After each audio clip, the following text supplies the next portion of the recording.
दोस्तों, भारतीय ज्ञानशाला में आप सभी का हार्दिक अभिनंदन है। जो लोग भी इस चैनल पे नए हैं वो लोग प्लीज़ चैनल को एक बार सब्सक्राइब ज़रूर कर लें।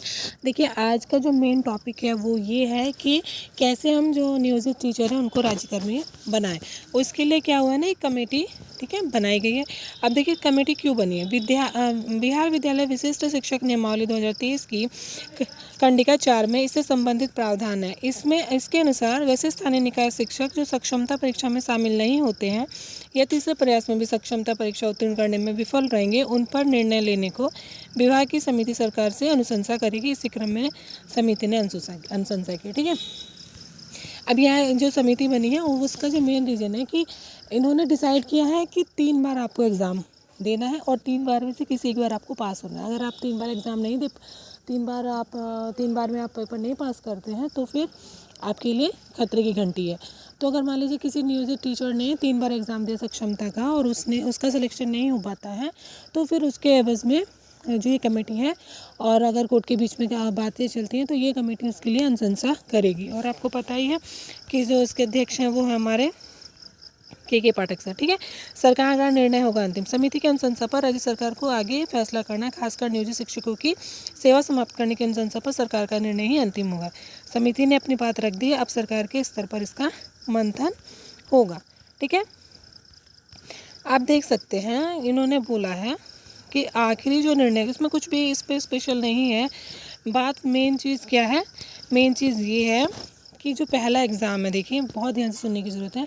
जो पहला सक्षमता एग्ज़ाम है वो 26 फरवरी को आयोजित की जाएगी। ठीक है, इन शिक्षकों को सक्षमता परीक्षा के लिए 3 अवसर मिलेंगे। कुल 4 चरणों में परीक्षा होगी। देखिए, इन्होंने 4 पेपर कराने हैं सक्षमता के लिए।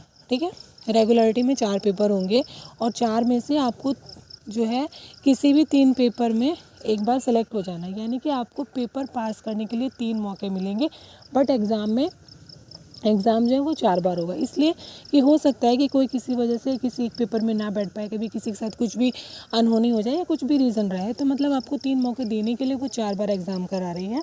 और यहाँ जो मेन बात है वो उठ के ये आ रही है कि अगर तीनों बार, क्योंकि पहले जो था कि अगर आप एग्ज़ाम पास नहीं करेंगे तो आप जहाँ पे हैं वैसे ही आप जो है वो जॉब करते रहेंगे, बट अभी क्या है, अभी ये हो गया कि अगर आपने 3 बार में से एक बार कोई पेपर जो है वो पास नहीं किया तो आपकी नौकरी खतरे में है। बट अभी आप लोगों को निराश होने की ज़रूरत नहीं है। आप लोगों ने शिक्षा में बहुत ज़्यादा योगदान दिया है, बहुत समय से अपनी सेवा दे रहे हैं। तो यहाँ पे एक पॉजिटिव चीज़ ये है कि जो निर्णय होगा वो समिति का नहीं होगा, वो राज्य सरकार का होगा।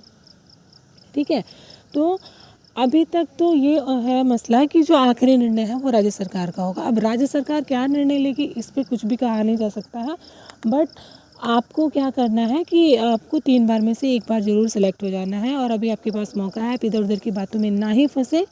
हम लोग तो बार बार यही कहेंगे, क्योंकि देखिए मौका निकल जाने के बाद कोई कुछ नहीं कर पाता। टाइम है आपके पास और आप लोग को सक्षमता परीक्षा देनी चाहिए। जो लोग अभी डर रहे हैं कि हमको नहीं देने, उनके पास 2 अटैम्प्ट और हैं, वो एज अ प्रैक्टिस उसको लेके चल सकते हैं। अगर आपका सिलेक्शन नहीं भी होता है तो अभी आपको घबराने वाली बहुत ज़्यादा ज़रूरत नहीं। पॉजिटिव मोटिवेशन के साथ आप लोग एग्ज़ाम दीजिए, बहुत ज़्यादा पैनिक होने की ज़रूरत नहीं है। 3 मौके हैं आपके पास और पहला मौका अगर हो जाता है तो बेटर है, बट अगर नहीं होता है तो आपके पास बहुत सारी चीज़ें आपको सीखने को मिलेंगी जो नेक्स्ट अटैम्प्ट में आपके लिए हेल्पफुल होंगी।